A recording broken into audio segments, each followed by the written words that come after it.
चिराग जी, ऐसा क्या हुआ? मैंने दही के जूरन की बात कही थी कि जेडीयू से चलिए आपके रिश्ते बिगड़ गए थे, नीतीश कुमार से आप बेमेल हो गए थे, लेकिन बीजेपी से भी बात टूट गई और बीजेपी ने भी आखिरकार किनारा कर लिया आपसे। ऐसा कैसे हुआ? अंतिम में क्या हुआ?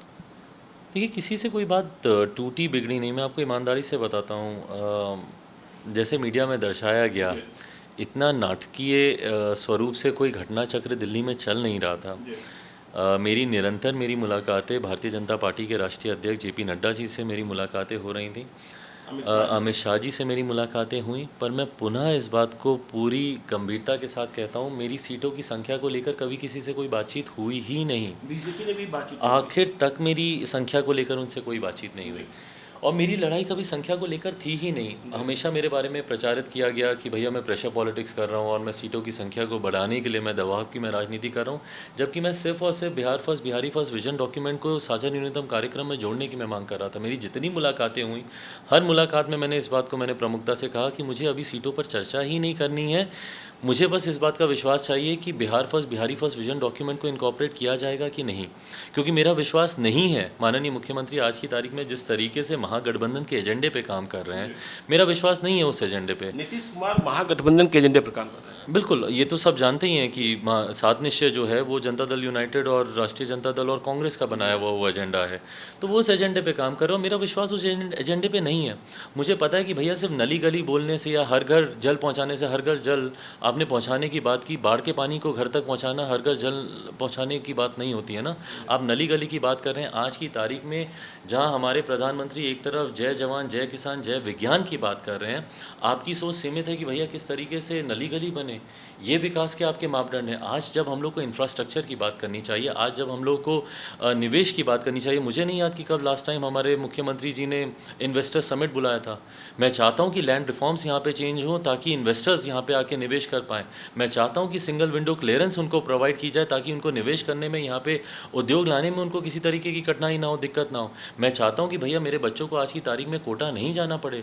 कोटा की आप व्यवस्था देख लीजिए, वहाँ पे पढ़ने वाला बिहारी, पढ़ाने वाला बिहारी, वहाँ पे संस्थान के जो संचालक हैं वो अधिकांश बिहारी और व्यवस्था राजस्थानी। क्यों हम इस तरीके का सिस्टम आईटी, इस तरीके का एजुकेशनल हम पटना को नहीं बना सकते? क्यों हम आईटी हब बिहार में हम नहीं ला सकते? पर इन दिशा में आपको सोचना होगा, इस दिशा पे आपको काम करना होगा। आप हमेशा लॉकडाउन के दौरान आप दुहाई किस बात की देते हैं कि हमारे पास संसाधनों की कमी है। तो रेवेन्यू को जनरेट करने के लिए, संसाधनों को बढ़ाने के लिए, राजस्व को बढ़ाने के लिए आपने क्या कदम उठाए?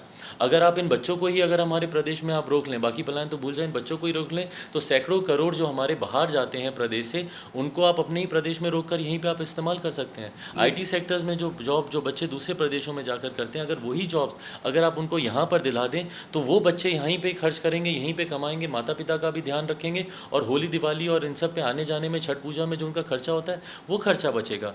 रिलीजियस टूरिज़्म, हमारा प्रदेश उन सौभाग्यशाली प्रदेशों में से है जहाँ पे रिलीजियस टूरिज़्म की अपार संभावनाएं हैं। जहाँ एक तरफ हम लोग अयोध्या में भव्य राम मंदिर के निर्माण की हम लोग बात कर रहे हैं, तो क्यों नहीं यहाँ पे सीतामढ़ी में हम लोग माता सीता का उतना ही भव्य मंदिर बनाते हैं? क्यों नहीं आप प्रधानमंत्री जी से बात करके कॉरिडोर बनाते हैं कि जो भी अयोध्या जाए वो सीधा उसके बाद यहाँ माता सीता के दर्शन करने आए?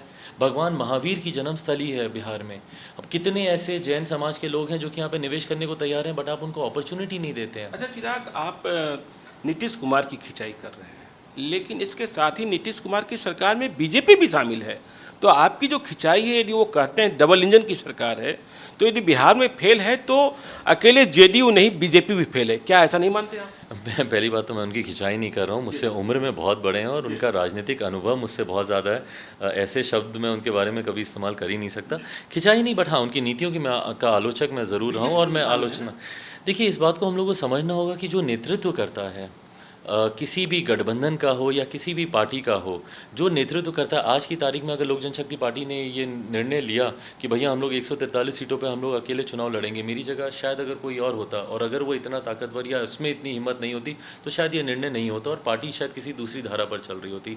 तो वो नेतृत्व करने वाले की इच्छा शक्ति पर निर्भर करता है।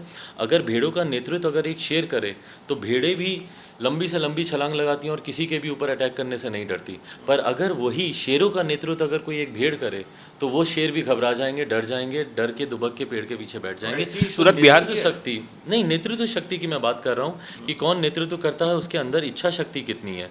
तो वही आज की तारीख में, क्योंकि एक लंबे समय से बिहार का नेतृत्व हमारे आज के मुख्यमंत्री, मौजूदा मुख्यमंत्री नीतीश कुमार जी कर रहे हैं, इसलिए जिम्मेदारी भी पूरी तरीके से उन्हीं की बनती है। और उनकी कार्यशैली को जो कोई भी जानता है वो इस जानता है कि लोकतंत्र डेमोक्रेटिक वे में उनका वर्किंग स्टाइल नहीं है। वो अथॉरिटेटिव हैं, सिंगल वे में वो डिसीजन लेते हैं।